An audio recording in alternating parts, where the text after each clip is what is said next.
An estimated 22 heroes a day take their own life across America. Did you know that 10% of Idaho's adult population are veterans? Men and women heading to war, then returning to their families a shell of who they once were, sometimes trying to fight dangerous days that continue to haunt their minds. Tonight, KMVT takes a closer look at post-traumatic stress disorder and other mental health conditions many soldiers face. I'll also sit down with a man on the ultimate mission to save his brothers in arms. Scenes like this are all too common. Soldiers fighting on our television screens while we eat dinner. Yet sometimes we forget. It's a reality for soldiers, a reality of putting their lives on the line for us, a reality that is sometimes just too much.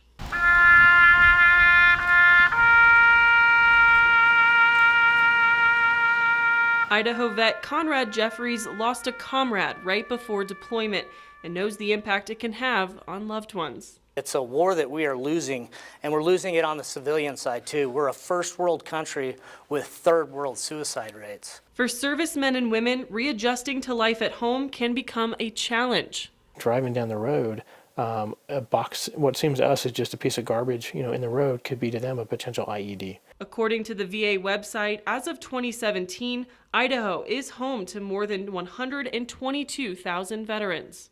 Sometimes alcohol can become a coping mechanism. Drugs can become a coping mechanism. Prescription drugs can become a coping mechanism. We have two problems there. We have PTSD, and then we have substance abuse as a means by which to cope with it also. So we have two problems now that have developed. Which is why Jeffries wants to build a 20 to 30 acre facility to provide better care and resources to those who've served. And that's what the Shot at Dawn project is all about. It's about saving our heroes. And I would love to take a kid that is hopeless, that was once a hero, and hand him back to his family, that hero again. Here's a look at the proposed center that would include various types of rehab like equine therapy, jiu-jitsu, and a boxing gym. But most importantly, the time to heal from the inside out. We have layers that we need to peel back and fix, and the VA can't fix them in 21 days. The facility would be all-encompassing, helping veterans dig through several facets of their life, like money and relationships. I don't think it's talked enough about how much finances can affect the mental impact of anyone. And a soldier is more likely to face those types of adversities with divorce and deployment. And we all know that they didn't raise their right hand for the money. For Jeffries, this passion project hits home. My grandfather fought in World War II as a combat medic, and he was a great man, good father. But when he came home, he had his demons. And I often wonder if a facility like this would have existed, the quality of life he could have gave my mom and her sisters. From World War II to today, mental health treatment has come a long way. Currently in Idaho, we spend a little more than $450,000 a year in medical care for veterans. While there is still a stigma attached to seeking help, many veteran psychologists know they have to make the extra effort. If you're going to work with soldiers, particularly, you need to do what they're doing. So, I jumped out of airplanes. I rode in helicopters. I jumped out of helicopters. You do everything that the soldiers do because if I want to know some sense of what they're going through, I have to have at least some sense of what they're doing. But Jeffries says it's time to take the next step.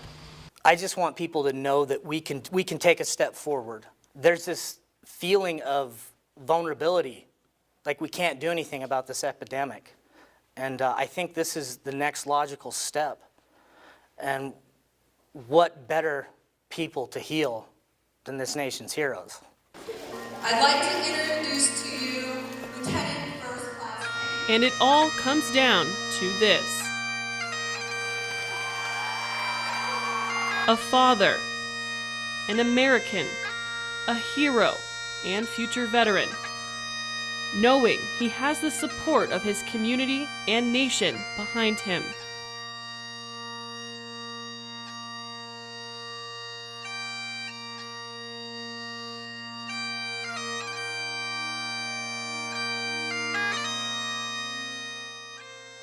For more information on the Shot at Dawn project and additional resources to help a family or friend in need, visit our website at KMVT.com. Kelsey Soto, KMVT News.